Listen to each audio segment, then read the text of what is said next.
Hello, my name is Randy Martin, and I'd like to present to this history documentary about the Muckraker movement in the early 1900s, the authors that made the movement happen, and the effects the Muckrakers had on society.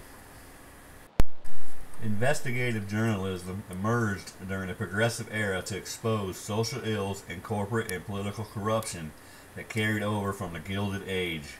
These journalists were called muckrakers, a name bestowed upon them by President Theodore Roosevelt. The term muckraker came from a John Bunyan classic, Pilgrim's Progress, which referenced a character, the man with a muckrake, that rejected salvation to focus on filth. The muckrakers proudly accepted this label. Reform magazines of the early 1900s were the springboard for the muckraker movement. Magazines such as Collier's Weekly, Munsley's Magazine, McClure's Magazine, and Harper's Weekly are just a few that helped begin the movement. It's reported that the January 1903 McClure's issue, which included part 1 of the Standard Oil Company story, was the official beginning of the journalistic movement. These magazines already had a wide circulation made up mostly by the growing middle class. This was a great outlet for muckrakers to take on corporate monopolies and crooked political machines while raising public awareness of inadequate housing conditions, chronic urban poverty, unsafe working conditions, and social issues like child labor. There were many great journalists during this era that contributed to the reform movement, but we'll focus on the 5 that, in my opinion, made the biggest impact on society. Jacob Riis was a Danish-American journalist and social documentary photographer. While living in New York, he experienced poverty and worked as a police reporter. He wrote many articles and books on social ills, but he is best known for penning the book How the Other Half Lives, a collection of photographs and stories of lower-class people in assorted tenements of housing complexes inhabited.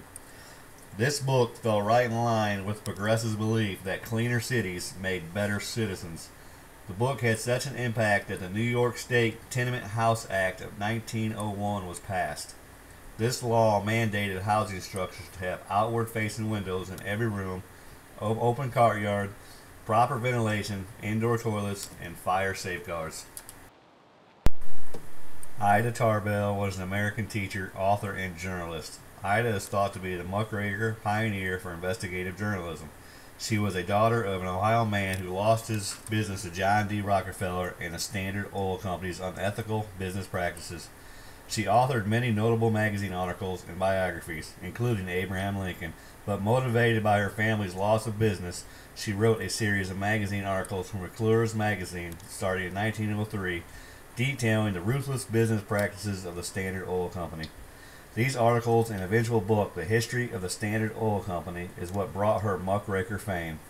Her research, which included hundreds of thousands of Standard Oil business documents she found scattered throughout the nation, corporate interviews with company executives, as well as their competition, and her subsequent reporting eventually led to the breakup of the Standard Oil Company's monopoly. Upton Sinclair is a Pulitzer Prize-winning author. Sinclair obtained his muckraker status after publishing a book called The Jungle, following his research in the meat packing industry. It exposed the deplorable conditions of the U.S. meat packing industry. It caused a public outcry and ultimately led to the passing of a series of consumer protection laws such as Pure Food Drug Act and the Federal Meat Inspection Act. These regulations were soon followed by the creation of the Food and Drug Administration. He is also well known for his book The Brass Check. This was a book exposing the issue of yellow journalism and the limitation on free press. 4 years after this book, the first code of ethics for journalists was created. Lincoln Steffens was a New York reporter and editor of McClure's Magazine. He specialized in investigating government and political corruption. In 1904, Mr. Steffens collected and published his findings on urban political corruption called The Shame of the Cities.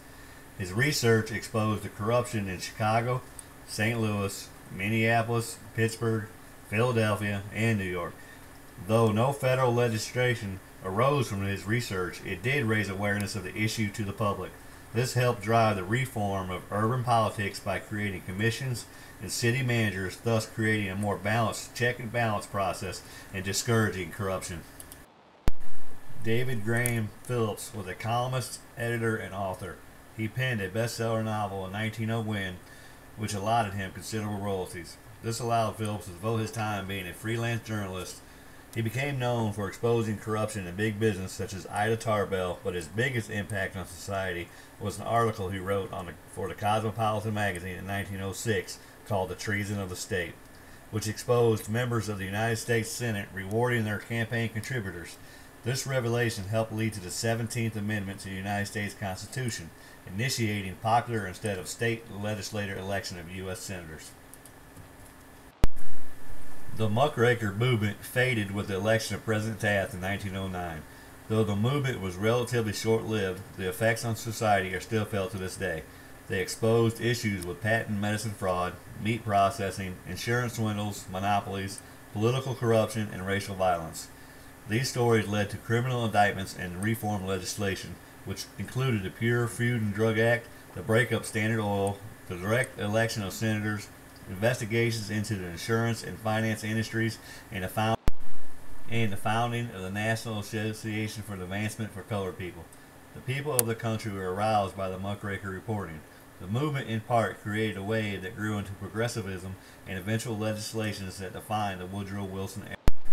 Investigative journalism is still very much alive today and share the same core philosophies that had driven the Muckrakers back in the early 1900s.